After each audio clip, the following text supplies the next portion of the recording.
Welcome to the Versions of Healing, the interview segment of the Healing Version podcast, a space created to uplift real stories from real people on their unique paths to healing. In each episode, we sit down with individuals from all walks of life, from survivors, overcomers, healers, and seekers, to talk about the experiences that shaped them and the steps they've taken towards wholeness. There's no single way to heal, and no story is too small.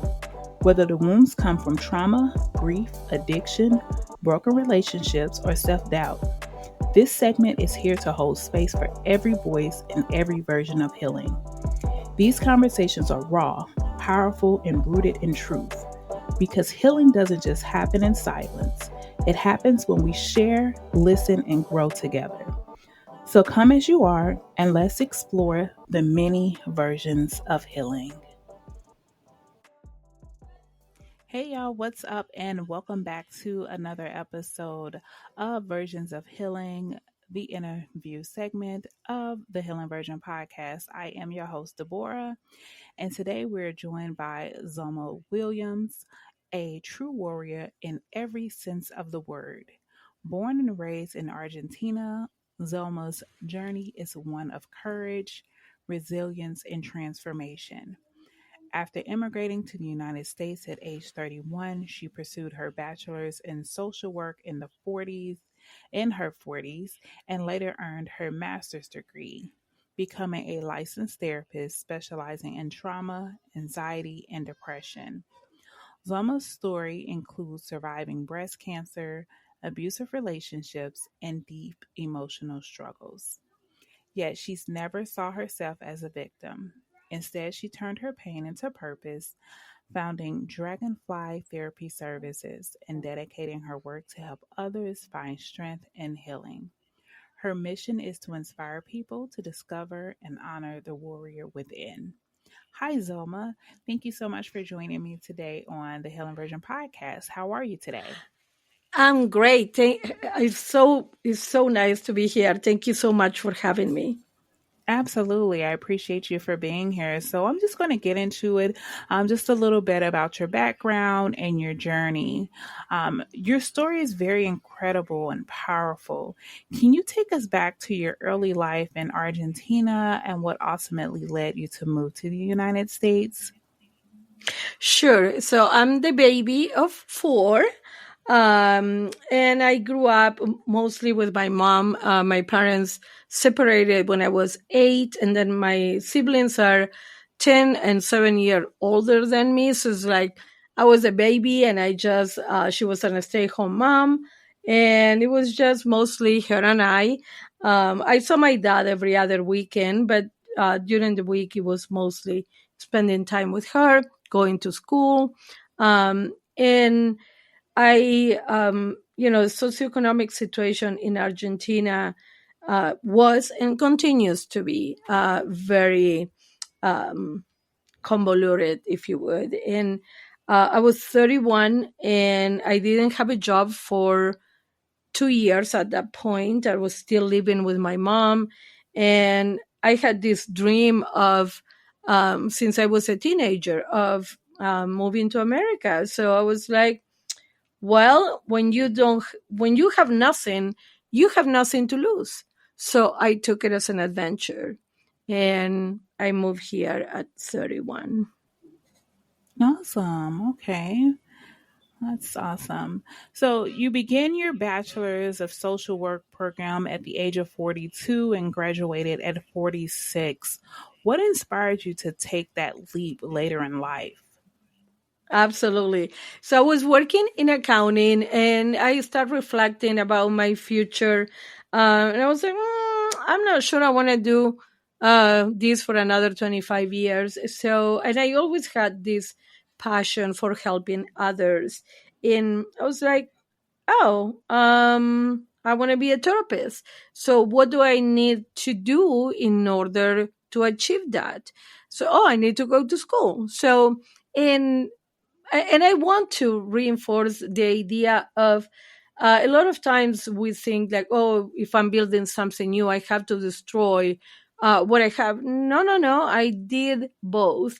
I continued to work in accounting while I was going to school because I have to pay bills, I had to pay rent, I had to eat, right? Like Hmm. those things continue to happen. So while I started building what became my present now, I continued to do what I was doing, which was the accounting job.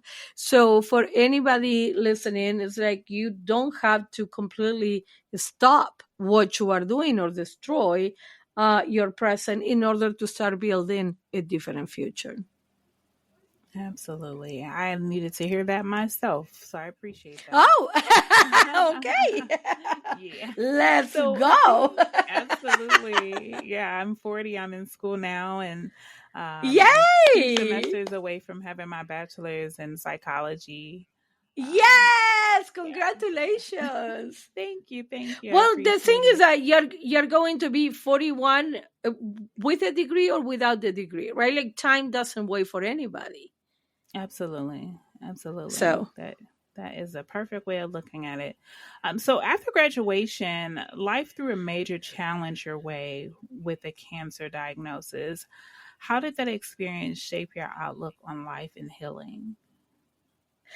right. So I graduated in December, and then in February I received the diagnosis of breast cancer at 46. I was on track to do my masters and, be on my way to do my internship and all those things. But life is what happens when you have other plans, right? Like, so when I first got the diagnosis, I was asking, why me? Right. And Mm-hmm. then after reflecting on that for a couple of days, I don't have children, but at that time my mom was alive. So I have my mom, I have my sister, I have nieces, I have girlfriends. And I start thinking, like, oh, if it was not me, would I prefer that it was one of them? And the Mm. answer is no. So I changed the question from why me to why not me, which helped me move away from this um, mind frame of being a victim, right? Why me? Is a victim mentality, and when I start asking why not me, then I had a decision to make. I can sit in the corner and cry myself until I die, or I can stand up and fight. Spoiler alert, here I am 13 years later, winning the battle. But, I took my healing very seriously. I became an advocate for myself, and I became a very active member of my medical team. My oncologist knows about cancer, but I know about my body, right? Like, Mm-hmm. so I want to know why we are going this route and not that route. Why is it that we are picking this treatment instead of the other one, right? Like, so you are the doctor, and I respect that, but this is my body and this is my life. So we are going to work together um, in my recovery. And I approach my treatment one day at a time.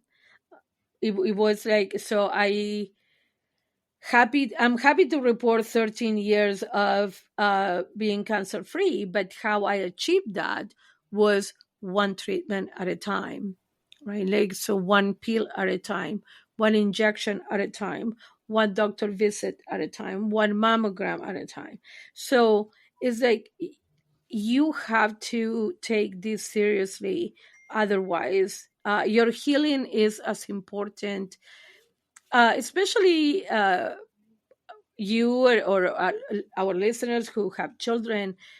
You put yourself at the bottom, like everyone else comes first. But if you don't take care of you, who's going to take care of your loved ones, right? Like, so Mm-hmm. it's like in my case, again, like I don't have children, but I did take um, my healing very seriously, and I reprioritize myself. Cancer came to show me how bad I wanted to be a therapist, because it didn't stop me, it only delayed me, right? And I always Mm-hmm. say I had cancer, cancer didn't have me. And that can be applied Absolutely. for any challenge that anybody, it doesn't have to be a cancer diagnosis. Any challenge that anybody is facing, it doesn't need to own you.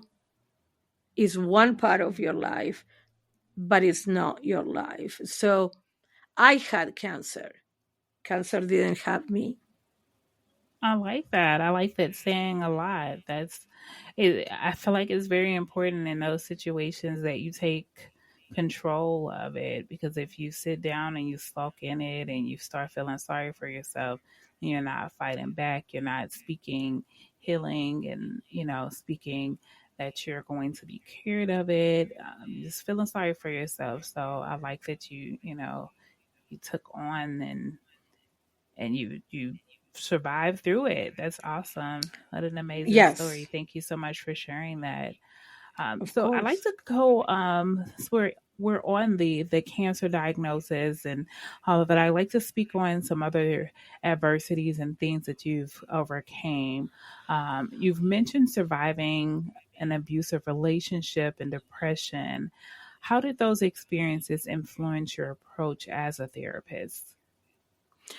Yes, it helped me connect with my clients on a deeper level, because at the time that I was being abused, I was being emotionally and sexually abused, but it wasn't physical abuse. So I was like, oh, it's okay. Like, because to me, abuse was I beat you up and sent you to the hospital, right? So my therapist at the time, I was very depressed and I was suicide. I had suicidal thoughts, and I was like, I don't know why I'm so depressed. And she said, because you are being abused. I'm like, oh, no, no, no, no. He doesn't touch me, right? So I started learning about verbal abuse and emotional abuse, and it all started making sense. And I kind of like made it my mission to bring awareness into the community, because I'm sure that I'm not the only one. I consider myself a smart and educated person, but I'm sure that a lot of people, like, we have different ideas about what abuse is. And it's like, oh, no, no, like I have this idea that it's like, oh, it's only physical abuse, is you beating me up. And it's like, no. So I learn a lot, and I provide a lot of education for my clients. We talk about the cycle of abuse, we talk about power and control, we talk about a lot of different things that I feel I can connect in at a different level because I experienced that myself. Okay. Yeah, I like that. Thank you for sharing that. That's truly, truly important. So, what would you tell, or how do you work with your clients who may be going through depression or abuse? So when somebody is going through depression, um, I use a lot of cognitive behavioral therapy, which is focusing on the thoughts, right? Like, if we need to be very aware of what we are thinking and start challenging the negative thoughts. I'm unlovable, I'm a failure, I'm not good enough, I am whatever that is negative, right? And then we absolutely believe that because it's so ingrained in our brain. And I start challenging that. Well, does your kid love you? Well, but I'm their mom. Yeah, well, I know a lot of kids who don't love their mother, right? Like, so I started challenging what your brain is telling you, and we start modifying those behaviors, because those thoughts, because thoughts influence our feelings and feelings influence our behaviors. So if I'm thinking that I'm not good enough, I'm going to start acting in a way that I'm going to shy away from opportunities. I'm going to hide in the corner. I'm not going to speak up. I'm going to try to be invisible. And then, therefore, I'm not going to be noticed, but I'm going to blame it on, oh, well, it's because I'm not good enough, rather than all the behaviors that are preventing me from engaging with other people. So I Mm-hmm. work a lot with uh, identifying where is it coming from, also, but in right here and now. So let's say that you grew up with your parent, your dad telling you that you are good for nothing, you're not good enough, you're never going to amount to anything. But now you are in your 20s and you keep repeating those things to yourself, and Mm-hmm. you might not even have a relationship with your dad anymore, or you might not be in speaking terms or whatever, but it's so ingrained in your brain that you just continue to act in that manner, which will reflect that you're not good enough and you're never going to amount to anything.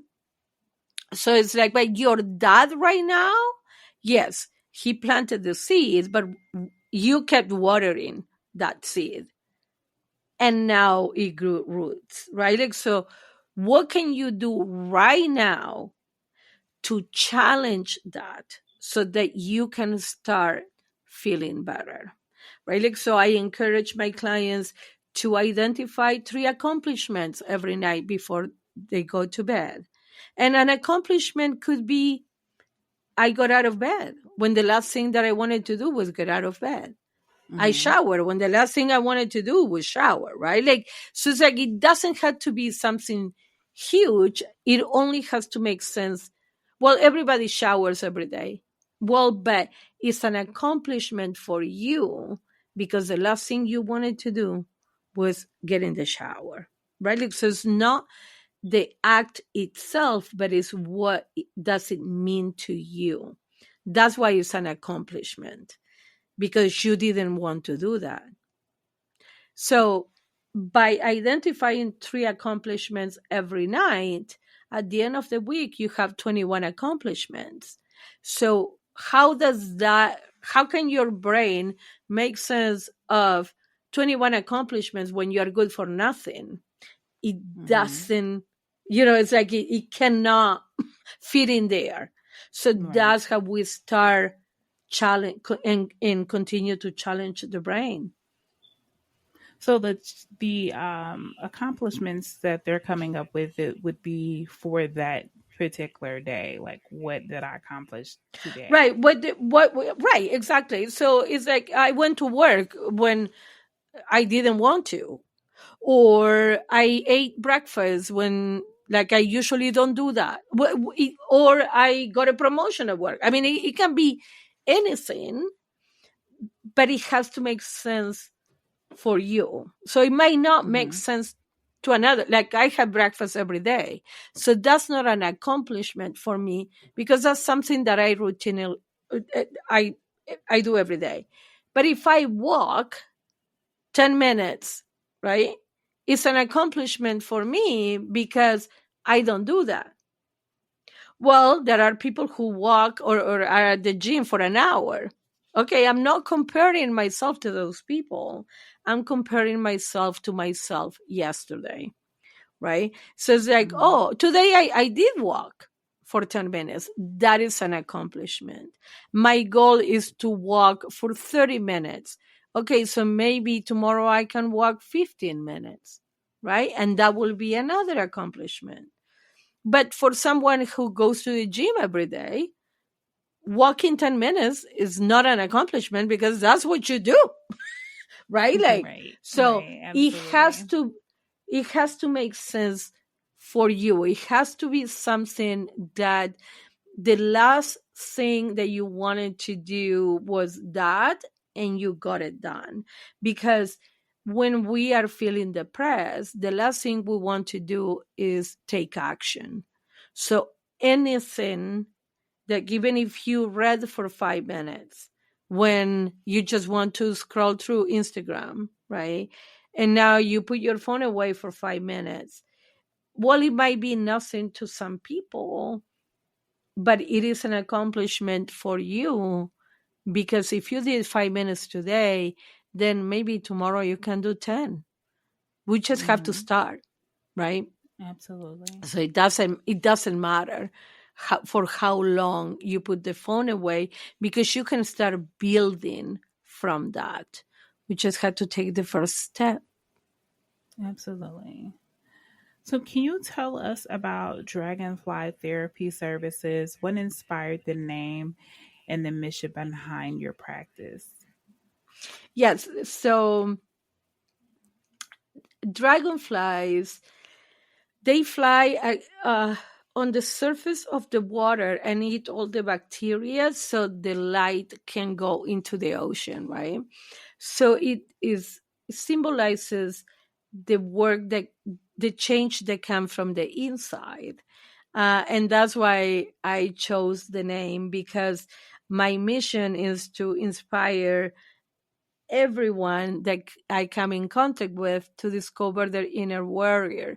So you're going to do that by the change that comes from the inside.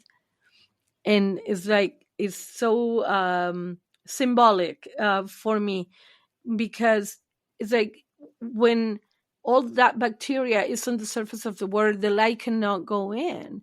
And when we are so stuck in our ways, we feel as if nothing can help us. And I do believe that we can all change. In that, if we will work so hard for other people. You will Mm-hmm. give your life for your child.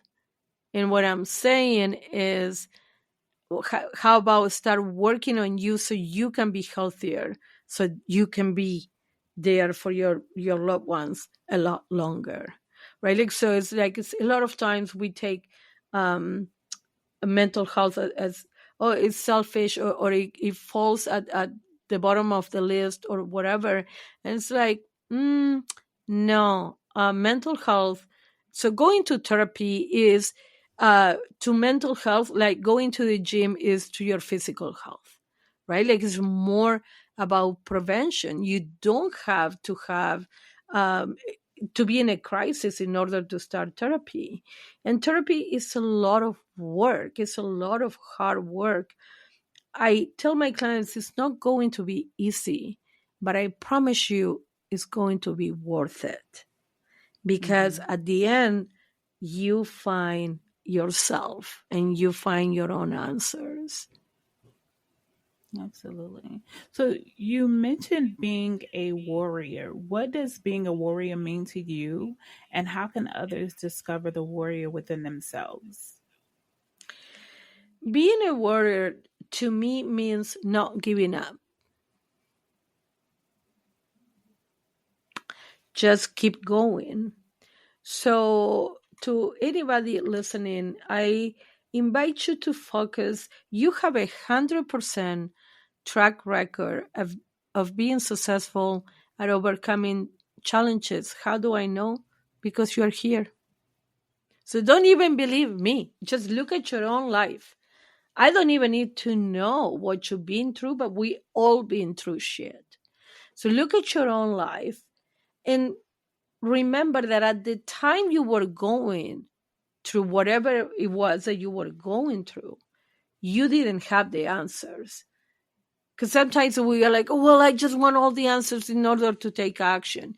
Eh, keep going, keep putting one foot in front of the other, because that particular challenge that you overcame 5 years ago, you didn't have all the answers when you were going through it. And yet, you came on the other side of the challenge because you didn't give up. So, this is not me telling you, like, oh, I believe in you, Deborah. No, You have your own fucking track record of being successful because you're here. So Mhm. check that. Like, don't even believe me. Just let's go to the facts. So if all the challenges that you had, that you overcame throughout your life could not take you out, why would this challenge be the one who takes you out? Like, no, you keep putting one foot in front of the other. And as far as you don't stop moving, you are going to come on the other side of it.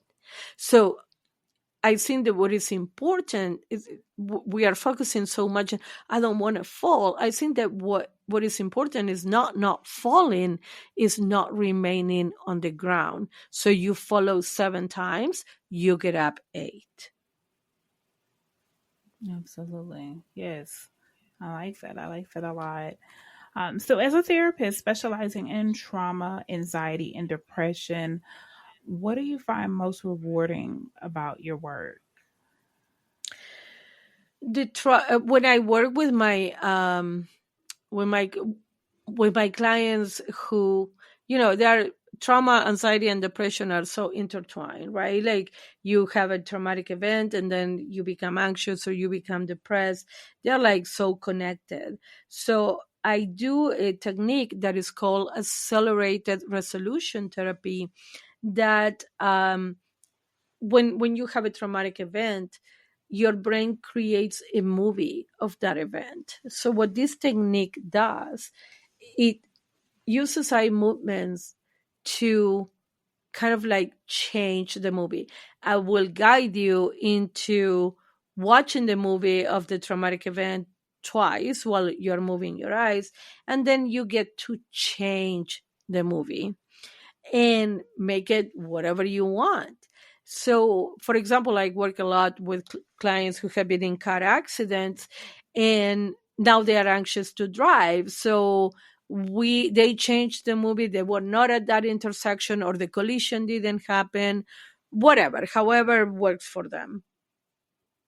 And then I every time I do one of these sessions, I do a follow-up session, and then at the follow up, I'll see them that the anxiety is gone. They are back at driving. They are not afraid anymore. And I'm like, oh my God, like that is so rewarding. So it's like I do, anytime that um, a trauma situation is presented in my office, I'll see it as an opportunity to help. Mhm. So I feel the reward when you are feeling better, because you did that, we did it together, but the one who's doing the work is you, right? Like, I always say, like, therapy is like we are in a car and you are in the driver's seat. I'm in the passenger seat giving directions, but if you don't turn on the ignition, we are not moving. I'm not going to do it for you, but Mhm. I will walk with you every step of the way. So when my clients feel better and they leave a situation that has been torturing mentally uh, for years, maybe, and then all of a sudden it doesn't have that power over them anymore. It's like, wow, this is why I'm doing what I'm doing. I love my job. I love my clients. I'm not the therapist. I understand I'm not everybody's cup of tea, but the clients that I work with, um, we are an absolutely good fit, and we are going to get shit done. Life is too short. I don't have time to wait for you to decide that you want to get better. You're not going to last with me. There are other therapists for that. I'll give you referrals. But if you are working with me, it's because you're ready to get better. And we are going to hit the ground running. Awesome. That's awesome. Very promising. You all say that. No, Right? that's a good mindset of a therapist. I've been in therapy, and I was there. I was the therapist of the therapist, and I'm like, I don't think we're supposed Wow. to. I don't think it's supposed to go this way. So it's really great to have a therapist with a sound mind and actually, that has know what the expectations are. So, yeah. Right. And Um. for anybody listening, like if you're looking for a therapist, remember that you are interviewing the therapist as much as the therapist is interviewing you. Mm-hmm. So Yes, you it has ask to be a good questions fit. like it has to be a good fit, but it's like, if you don't feel like you are connecting with a therapist, go find another one that you connect with, because if you Mm-hmm. don't click with a therapist, you're not going to open up. And Nope. if you don't open up, No there is nothing results. that can be done, right? Yep. I agree. I agree. Definitely want to make sure it's a good fit. I'll switch a therapist out in a heartbeat. Sure will. Hmm. Um, Well, this is your life we're talking about. Like, who yes, has like I'm time? not. Yeah, we're not You doing know, that. like, so Absolutely. So if someone's listening today and they feel broken, defeated, or unsure of their strength, what message would you want to leave them with? the message is, if you woke up today, that means that your mission in life is not complete. Keep Mm. putting one foot in front of the other, and you are going to come on the other side of the challenge you're currently facing. Just take it one day at a time. And if one day is too long, take it 1 hour at a time. And if 1 hour is too long, take it 15 minutes at a time. If I ask you if you can do this, can you push through for the next 15 minutes? Most likely the answer is yes. And at the end of the 15 minutes, you rinse and repeat. Four of those make 1 hour, and 24 of those make 1 day, and seven of those make 1 week, and so on and so forth. So just keep moving forward. That was a good little gem. Y'all better take notes. I like that. So for you, so how do you for yourself and your mental and because like I said earlier, therapists need therapists and need to work on their own mental. So how do you personally continue to nurture your own healing and growth while helping others with their journeys? Yes, any good therapist will have their own therapist, right? Like, so when I tell my clients, "Oh, my therapist said," and they're like, "Oh, you go to therapy? Yeah, motherfucker, I'm human too." Like, Do you talk about me? The last thing I do is talk about your ass with my therapist. I have my own shit to talk about with my therapist. So, m- uh, my therapist is so crucial in my healing and well-being, grounding myself, doing things that I enjoy, like doing podcasts, playing backgammon, going to the beach. That keeps me um, very grounded, and it helps me take care of me. One thing that I do, and I don't even know how I do it, is I leave my clients at the office, right? Because otherwise, um, I'll be torturing myself Mm-hmm. with your story. But it's like I and sometimes I forget, right? Like, because I'm human too, and I get anxious or whatever, and it's like, okay, are you taking it 15 minutes at a time, right? Like, so I ground myself, and because I'm telling my therapist, "Blah, blah," and she tells me shit, and I'm like, that's what I tell my clients, like, and she's like, well, yes, but that's a reminder, right? Like, I always say, when you are in the picture, you cannot see the picture. So I can tell you, give you suggestions about any situation you're going through, because I'm looking at from the outside. But when it comes to me, it's like, oh, why didn't I see that? Bitch, because you Yeah. are in the picture. That's why you didn't see the picture, right? Like, so that's why I need that reminder. My therapist is my neutral person who keeps me like, on track, because it's like, I think we are our worst enemies, all of us. Mm-hmm. We have unrealistic expectations of ourselves. And she gives me like, she's like, okay, would you expect that from another person? And sometimes I tell her like, you know what, I don't like your ass. And she's like, that's fine. Uh, but you keep coming back. I'm like, yeah, because like you made good points, okay? Like, but I don't like hearing it. But a lot of times I have told her like, I don't believe you, but I trust you. So although I couldn't see what she was seeing in me or in the situation, I trusted her because she's been right before. So a lot of times it's like, kind of like fake it until you make it kind of thing. But it's like there are other people can see a lot of stuff that you cannot see in yourself. So do you trust those people? Right? Like, do you Mm-hmm. trust me when I tell you that if you keep working hard, you are going to get better? If you keep putting one foot in front of the other, you're going to overcome this challenge. Like, you don't believe it right now, but do you trust me?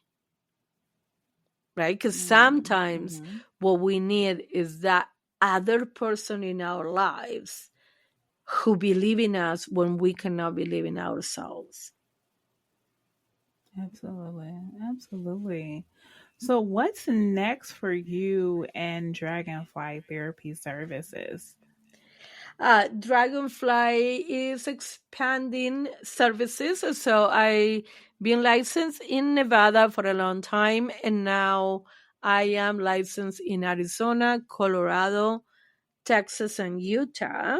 Okay. And um, actually, next month I'm moving to Panama, so I'll be working virtually from the beach.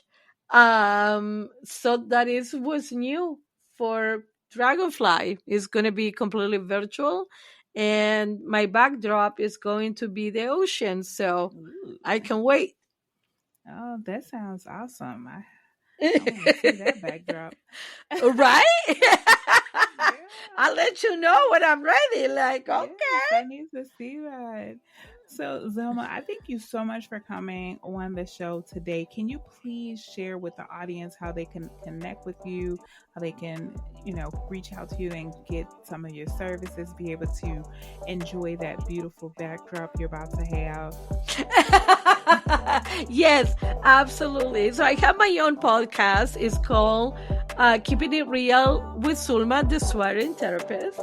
And they can follow me on Instagram at the swearing therapist, or my website is dragonflytherapyservices.net. So in order to provide services, I have to be licensed in the state that you reside in. But even if you're not in any of the states that I have mentioned, reach out to me if you need anything. And if I cannot help you directly, I will do my best to provide you with resources. So please reach out and we see what we can do. Awesome, awesome. Well, again, thank you so much for being here. I really appreciate it. The conversation was awesome. I think this is the first time I've laughed this hard on the interview. Yes, Yes, it okay. cracks me up. Yes, and I'm pretty sure you did the same for the listeners. So you all make sure that you go and you follow and support Zelma. I'm sure she'll appreciate it. I appreciate you all for being here and coming back for another episode. And until next time, peace.